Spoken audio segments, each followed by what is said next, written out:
Another brilliant idea by me. Let's move on. Anyway, uh, speaking of your brilliant ideas or your brilliance, we are going to slide over to the news desk, where hopefully news anchor Dustin has some awesome, thorough, detailed, late-breaking news from the world of violent movies and TV, and possibly even video games. You never know. That happened once. So, without further ado, it is breaking Ultra News. Take it away, Dustin. Thank you for that, Adam.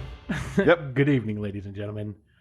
Jamie fucking Foxx. Netflix has got this movie coming out called Day Shift. Jamie Foxx is playing a pool cleaning vampire hunter. Snoop Dogg has joined the cast. Dave Franco and the super, super good-looking Megan Good has joined the cast, and I feel conflicted about this. No, it has no release date. It's in pre-production at this point. Jamie Foxx, and honestly, they said it's going to be kind of like a John Wick style. The guy, one of the people that did John Wick, I think is working on this, so it's going to have like that style of action. But he's a pool cleaner. No, I understand it. Well, he's a vampire hunter who day jobs as a pool cleaner. So that's his subterfuge? Yes, exactly. Okay. Yep. So, yeah, should be, I don't know, no release date yet set for it, so. Well, we'll see, won't we? Yeah, no, for real. So, there is a 80s horror novel series called Necroscope. Okay. Did you ever read that? I did not. Okay, no. I thought it might have been something you might have read, but no. There's a company called Revelations Entertainment, and they acquired rights to 18 of the books. So, like, I don't know, anybody who has read the series, and honestly, the way they were talking about their passion behind this book series, these people bought it because they thought it's going to be like insanely like amazing films. Mm-hmm. So hopefully that comes out. I know everybody's trying to sell their own shit, but yeah, we'll see how it goes. Yeah, no, for real. And honestly, an anthology. I mean, you might have a Shudder or a Netflix series out of it. Yeah. So. Bloody Disgusting, the website. They're adding something called Haunted Riffs to the site where they cover music and albums. They kicked it off with the top 10 albums of the first half of 2020. It led off with Rob Zombie, and I stopped reading after I read Rob Zombie's name. So, I don't know, but it should be interesting. That album was okay. Huh? Yeah. It was just okay. No, for sure. I listened to it once, and I was like, no. All right. I mean, I don't need to listen to that again. I liked when he came out the single "Fucking in the UFO." Everybody's fucking in the UFO. I thought that was, which I thought was Primus when I first heard it. At first, I was like, okay, yeah, fair enough. But yeah, anyway. So yeah, no. If you're interested in like how, and they kind of talked about how they're gonna go into the music, like the way the music and the movies kind of mesh and stuff like that. So okay. could be interesting articles. Could be coming cool up for that. Yeah. So. I don't know if you want to do this for your Adams movie review down the road here, but Paramount Plus now has Quiet Place 2 available. So anybody who's looking to see that? I still haven't seen I the know. first Quiet Place. I don't know if so you need to, frankly. Probably not.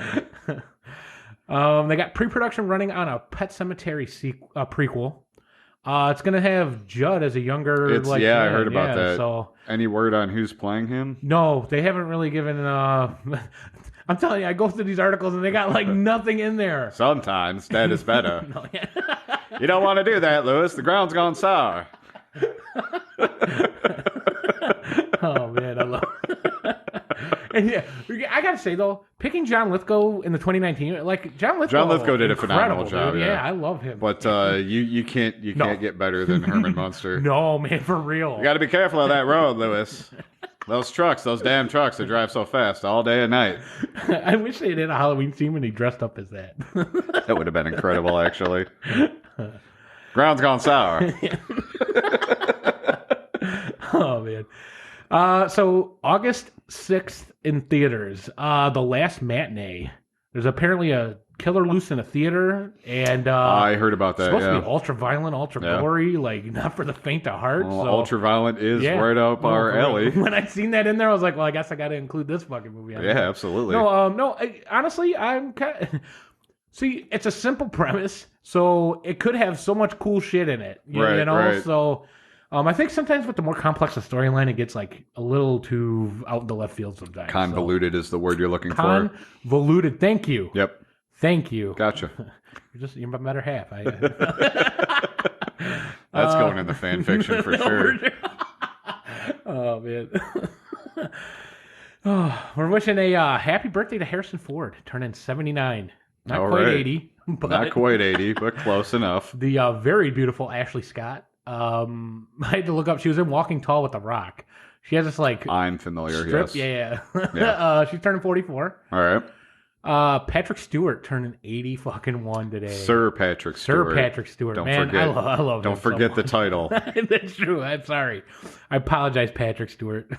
Sir Patrick Stewart. Sir Patrick Stewart. Ken Jeong turning 52.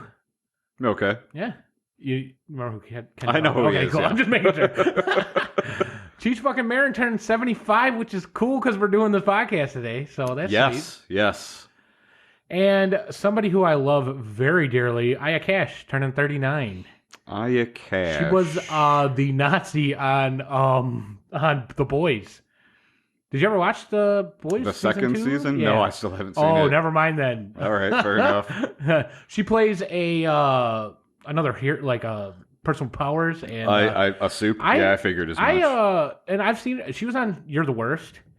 Which is don't know it was an FX show. It wasn't really action. Sounds familiar, but yeah. Anyway, but she was gorgeous on that too. So All right, yeah, I still have to get off my ass and watch The Boys season 2. Oh yeah, no, for sure. It was amongst good. a million other things. That was good. And that wraps up our birthdays. Well, taking us into something I did watch because it's time for Adam's Movie Corner.